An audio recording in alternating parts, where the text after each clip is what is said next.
दोस्तों आइए जानते हैं श्री सत्यनारायण भगवान व्रत कथा। शास्त्रों में बताया गया है कि सत्यनारायण व्रत कथा का पाठ करने से व्यक्ति को 1000 यज्ञ के बराबर पुण्य फल की प्राप्ति होती है। सत्यनारायण भगवान व्रत कथा में भगवान विष्णु के सत्य स्वरूप के बारे में बताया गया है। इस व्रत का पाठ करने से घर में सुख समृद्धि का वास होता है और भगवान विष्णु की कृपा बनी रहती है।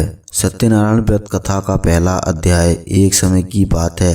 नौशीर्ण तीर्थ में सोनी कादि 88,000 ऋषियों ने श्री सूत जी से पूछा, हे प्रभु, इस कलयुग में वेद विद्या सहित मनुष्य को प्रभु भक्ति किस प्रकार मिल सकती है तथा उनका उद्धार कैसे होगा। हे मुनि श्रेष्ठ, कोई ऐसा तब बताइए जिससे थोड़े समय में ही पुण्य मिले और मनवांछित फल भी मिल जाए। इस प्रकार की कथा सुनने की हम इच्छा रखते हैं। सर्वशास्त्रों के ज्ञाता सूत जी बोले, हे विष्णु, मैं पूज्य आप सभी ने प्राणियों के हित की बात पूछी है, इसीलिए मैं एक ऐसे श्रेष्ठ व्रत को आप लोगों को बताऊंगा जिसे नारद जी ने लक्ष्मी नारायण जी से पूछा था और लक्ष्मी पति ने मणि श्रेष्ठ नारद जी से कहा था। आप सब इसे ध्यान से सुनिए। एक समय की बात है, योगी राज नारद जी दूसरों के हित की इच्छा के लिए अनेकों लोगों में घूमते हुए मृत्यु लोक में आ पहुँचे। यहाँ उन्होंने अनेकों योनियों में जन्मे प्राय सभी मनुष्यों को अपने कर्मों द्वारा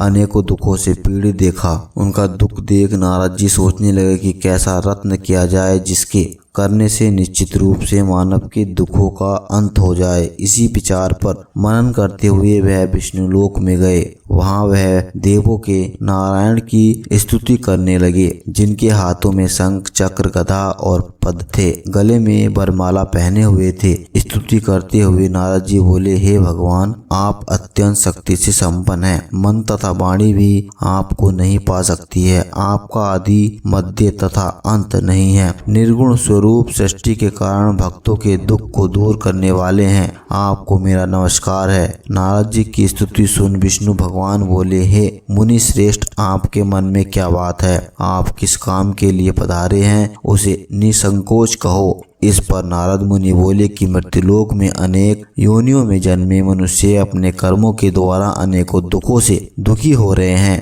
हे नाथ, आप मुझ पर दया रखते हैं तो बताइए कि वो मनुष्य थोड़े प्रयास से ही अपने दुखों से कैसे छुटकारा पा सकते हैं। श्री हरि बोले, हे नारद, मनुष्य की भलाई के लिए तुमने बहुत अच्छी बात पूछी है, जिसके करने से मनुष्य मोह से छूट जाता है। वह एक बात मैं कहता हूँ, उसे सुनो। स्वर्गलोक व मृत्युलोक दोनों में एक दुर्लभ उत्तम व्रत जो पुण्य देने वाला है, आज प्रेम बस होकर मैं उसे तुमसे कहता हूँ। श्री सत्यनारायण भगवान का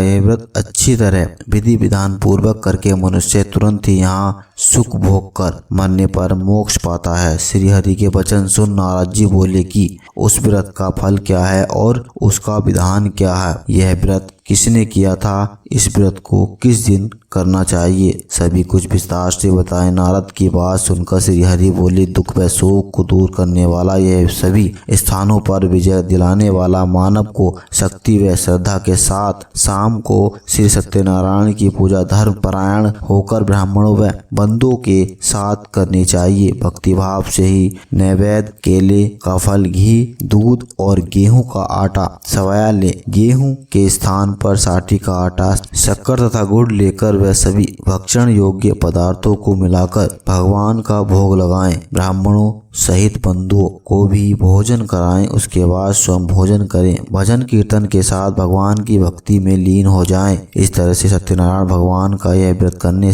पर मनुष्य की सारी इच्छाएं निश्चित रूप से पूरी होती हैं। इस कलिकाल अर्थात कलयुग में मृत्युलोक में मोक्ष का यही एक सरल उपाय बताया गया है। दोस्तों, श्री सत्यनारायण व्रत कथा का पहला अध्याय संपूर्ण हुआ। बोली श्री सत्यनारायण भगवान की जय।